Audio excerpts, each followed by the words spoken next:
English ಮೀಡಿಯಂಗೆ English ಶಾಲೆಗೆ ಒತ್ತನ್ನು ಕೊಡು. ನಾನು ಕನ್ನಡ ಶಾಲೆನ ಮರೀರಿ ಅಂತ ಹೇಳಲ್ಲ, ಕನ್ನಡ ಮೀಡಿಯಮೂ ಇರಲಿ, ಅದ್ರ ಜೊತೆಗೆ ಇಂಗ್ಲಿಷ್ನ LKG UKG ಇಂದಲೇ ಕಲಿಸಿ ಅಲ್ಲ, ಒಂದು 50 ಎಕರೆ ಭೂಮಿಯನ್ನ ಒಂದು ಗ್ರಾಮ ಪಂಚಾಯತಿ ಒಂದು ಕೇಂದ್ರದಲ್ಲಿ ತಗೊಂಡು ಅಲ್ಲಿಗೆ ಎಲ್ಲ ಸರ್ಕಾರಿ ಬಸ್ಗಳಲ್ಲೇ ಆ ಮಕ್ಕಳನ್ನೆಲ್ಲ ಆ ಕೇಂದ್ರಕ್ಕೆ ತಗೊಂಡೋಗಿ ಹೆಂಗೂ ಮಧ್ಯ ಬಿಸಿ ಊಟ ಹಾಕ್ತಾ ಇದೀವಿ. ಆ ಬಿಸಿ ಊಟವನ್ನೆಲ್ಲ ಹಾಕಿ ಆ ಮಕ್ಕಳಿಗೆ ವಿದ್ಯಾಭ್ಯಾಸವನ್ನು ಕೊಡಿಸಿ ಮತ್ತೆ ಸಾಯಂಕಾಲ ತಂದು ಅವರು ಮನೆಗೆ ಬಿಟ್ರೆ ಆ ಮಕ್ಕಳಿಗೆ ಜ್ಞಾನಾರ್ಜನೆ ಜಾಸ್ತಿ ಆಗುತ್ತೆ. ಈ ರೀತಿ ಈ ಏನೇನು 6-3 ಮಕ್ಕಳಿಗೆಲ್ಲ ಒಂದೊಂದು ಶಾಲೆ ನಡೆಸ್ತಾ ಇದ್ದೀರಿ, ಇವೆಲ್ಲ ಹಂಚೇನು ಹೊರ್ಕೊಂಬಿದ್ದಾವೆ. ಇದು ಬಹಳ ಕಷ್ಟ ಇದೆ ಸುಧಾರಣೆ ಮಾಡೋದು.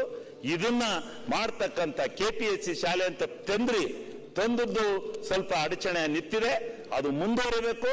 ಆ KPSC ಶಾಲೆ ಮುಂದುವರಬೇಕು.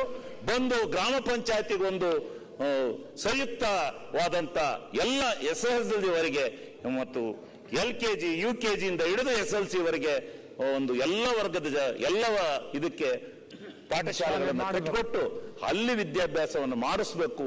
ಹಿಂದೆ ಗೋಕುಲಗಳಿದ್ವಲ್ಲ, ಆ ತರ ಗೋಕುಲದ ಟೈಪ್ ನಲ್ಲಿ ಅಲ್ಲಿ ಒಂದು ಕಡೆ ಶೇಖರಣೆ ಮಾಡಿ ಮಕ್ಕಳಿಗೆ ವಿದ್ಯಾಭ್ಯಾಸವನ್ನ ಕೊಡಿಸಿ ಆ ಮಕ್ಕಳಿಗೆ ನಿಜವಾಗಲೂ ಒಂದು ಜ್ಞಾನಾರ್ಜನೆಯನ್ನು ಬೆಳೆಯುತ್ತೆ, ಸಾಮಾಜಿಕವಾದ ಬದಲಾವಣೆನೂ ಆಗುತ್ತೆ, ಎಲ್ಲ ರೀತಿಯ ಬದಲಾವಣೆ ಆಗುತ್ತೆ. ಆ ಮಕ್ಕಳಿಗೆ ಹೆಚ್ಚಿನ ರೀತಿಯ ಆಸಕ್ತಿ ಬರುತ್ತೆ ಇದಕ್ಕೆ. ಅದಕ್ಕೋಸ್ಕರ ಆ ಕೆಲಸವನ್ನ ಮಾಡಬೇಕು ಅಂತ ಹೇಳ್ಬಿಟ್ಟು ನಾನು ಕೈ ಜೋಡಿಸಿ ಈ ಸಂದರ್ಭದಲ್ಲಿ ಕೇಳ್ತೇನೆ.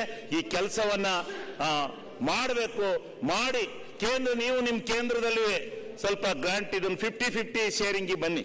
50-50 ಶೇರಿಂಗ್ ಅಲ್ಲಿ ಒಂದು ಸ್ಕೀಮ್ ಮಾಡಿ ನಾವು ನೀವು ಸಂಯುಕ್ತದಲ್ಲೇ ನಡೆಸೋಣ ಬನ್ನಿ. ನೀವು ಹೇಳಿ ಇದೊಂದು ಅತಿ ಅವಶ್ಯಕವಾಗಿರ್ತಕ್ಕಂಥದ್ದು. ಈ ಶಾಲೆಯನ್ನ ತೆರೆಯತಕ್ಕಂತ ವ್ಯವಸ್ಥೆ ಆಗಬೇಕು ಅಂತಕ್ಕಂಥ ಎಲ್ಲಾ ಪ್ರಾಬ್ಲಮ್ ಸೊಲ್ಯೂಷನ್ ಆಗುತ್ತೆ. ಮಂತ್ರಿ ಮಾಡ್ಬೇಕು, ನಿಮ್ಮನ್ನ ಮಾಡಬೇಕು, ನಮ್ಮ ಜಿಲ್ಲೆಗೆ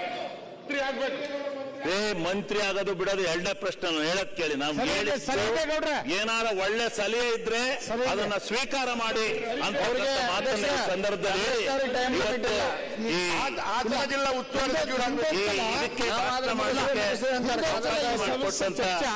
ಸನ್ಮಾನ್ಯ ಚರ್ಚೆ ಆಗಿ DCM ಅವರು ಇದ್ರು ಇದನ್ನ ಮಾಡ್ತೀವಿ ಅನ್ನೋದು ಈಗಾಗಲೇ ಪ್ರೋಗ್ರೆಸ್ ನಲ್ಲಿ ಅದನ್ನ ಇನ್ನೂ ಎಲ್ಲ ವಿಸ್ತರಿಸಬೇಕು. ಈ ಖಾಸಗಿ ಇಂಗ್ಲಿಷ್ ಮೀಡಿಯಂನ ವ್ಯಾಮೋಹದಿಂದ ಕಾಂಗ್ರೆಸ್ ಈ ಒಂದು ಏನು ಖಾಸಗಿ ವಿದ್ಯಾಸಂಸ್ಥೆಗಳ ಈ ಇದಕ್ಕೆ ಹೋಗಿ ಸಿಕ್ಕಾಕೊಂಡಿದ್ದಾರೆ ರೈತರು ಎಲ್ಲ ವರ್ಗದ ಜನ ಸಿಕ್ಕಾಕೊಂಡಿದ್ದಾರೆ. ಅದರಿಂದ ಹೊರಗೆ ಬರ್ಬೇಕಾದ್ರೆ ಸಾಲಗಾರ ಯಾಕಾಗ್ಯಾರೆ, ಯಾವ ಏನು ಈ ಇದು ನಾವೇನ್ ಕರಿತೇವೆ ಈ ಬಡ್ಡಿಗೆ ಎಲ್ಲ ಹೋಗಿ ಸಿಗಾಕೊಂಡಿರೋದು. ಅದಕ್ಕೆ ನಾನು ಭಾರಿ ಜನ ಕೇಳಿದೆ, ಯಾಕೆಂದ್ರೆ ಕಾನ್ವೆಂಟಿಗೆ ದುಡ್ಡು ಇಸ್ಕೊಟ್ಟೆ, ಕಾನ್ವೆಂಟಿ ಮಕ್ಳಿಗೆ ದುಡ್ಡು ಇಸ್ಕೊಟ್ಟೆ ಅಂದರೆ ಜಾಸ್ತಿ ಆಗಿದ್ದಾರೆ. ಅದಕ್ಕೋಸ್ಕರ ಈ ಮೈಕ್ರೋ ಫೈನಾನ್ಸ್ ನಿಲ್ಬೇಕು. ಇವೆಲ್ಲ ಆಗ್ಬೇಕು ಅಂತಂದ್ರೆ ಆ ಮಕ್ಕಳಿಗೆ ಪ್ರತಿ ತಿಂಗಳ ಫೀಸ್ ಕೊಡುವಾಗ ಆ ತಂದೆ ತಾಯಿಗಳು ಕಣ್ಣೀರು ಹಾಕ್ತಾರಲ್ಲ, ಅದು ಒಳ್ಳೇದಾಗೋದಿಲ್ಲ. ಅದಕ್ಕೋಸ್ಕರ ಈ ಕೆಲಸವನ್ನ ಮಾಡಲೇಬೇಕು ಅಂತಕ್ಕಂಥ ಒತ್ತಾಯ. ಕಾನ್ವೆಂಟಿಗೆ ವಿರುದ್ಧನಾ? ಗೌರ್ಮೆಂಟ್ಗೆ ಸಲಹೆ ಕೊಡ್ತಾ ಇದ್ದೀನಿ, ಗೌರ್ಮೆಂಟ್ಗೆ ಸಲಹೆ ಕೊಡ್ತೀವಿ. ನಿಮ್ಗೆ ಹೇಳಿದ್ನಲ್ರಿ, ನೀವು ಭಾರಿ ಭಾಷಣ ಮಾಡ್ತಿರಲ್ಲ, ನೀವು ಆಕ್ರಿ ಎಂತೆಂತನೋ ಅದ್ರ ಬದಲು ಆಕ್ರಿ 50-50 ಶೇರಿಂಗ್ ಹೇಳ್ರಿ ನಿಮ್ಮ ಪ್ರಧಾನ ಮಂತ್ರಿಗಳಿಗೆ. ಹೇಳ್ಬಿಟ್ಟು 50-50 ಶೇರಿಂಗ್ ಹಾಕಿ ರಾಜ್ಯ ಕೇಂದ್ರ ಎರಡು ಒಕ್ಕೂಟದಲ್ಲಿ ನಡೆಸಲಿ ಬಿಡ್ರಿ. ಈ ದೇಶದ ರೈತರು ಬದುಕಲಿ ಬಿಡ್ರಿ. ನಿಜವಾಗ್ಲೂ ಎಷ್ಟು ಕಷ್ಟ ಪಡ್ತಾ ಇದಾರೆ ಗೊತ್ತಾ ಕಾನ್ವೆಂಟ್ ಕಲ್ಸಕ್ಕೆ. ತಿಂಗಳು ಬತ್ತು ಅಂದ್ರೆ ಕಣ್ಣೀರ್ ಹಾಕ್ತಾ ಇದಾರ್ರಿ. ಇದನ್ನ ನಾವು ಅರ್ಥ ಮಾಡ್ಕೋಬೇಕ್ರಿ.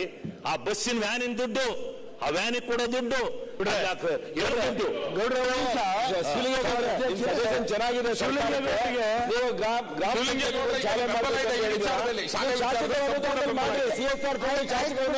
ಶಾಲೆ ಮಾಡ್ರಿ, ಆಮೇಲೆ ಹೇಳ್ರಿ ಸರ್ಕಾರಿ ನಾನು ಹೇಳಿದ್ದು ವಿಶೇಷವಾದಂತ ಅನುದಾನವಲ್ಲ. ಗೌಡ್ರೆ ನೀವು ಹೇಳೋದು ಸರಿ ಇದೆ ಮಾನ್ಯ ಅಧ್ಯಕ್ಷರೇ. ಏನೂ ಇಲ್ಲ, ಬಹಳ ಇಲ್ಲ. ನಾವೆಲ್ಲ ಲೆಟರ್ ಕೊಟ್ಟಿದ್ದೀವಿ. ನಮ್ಮ ಸರ್ಕಾರಿ ಶಾಲೆಗಳಿಗೆ ನೀವು ಬಿಲ್ಡಿಂಗ್ ಕೊಡಬೇಡಿ, ಮೇಸ್ಟರ್ನ್ ಕೊಡಬೇಡಿ, ಇಂಗ್ಲಿಷ್ ಮೀಡಿಯಂಗೆ ಅನುಮತಿ ಕೊಡಿ ಅಂತ ಕೊಟ್ಟಿದ್ದೀವಿ.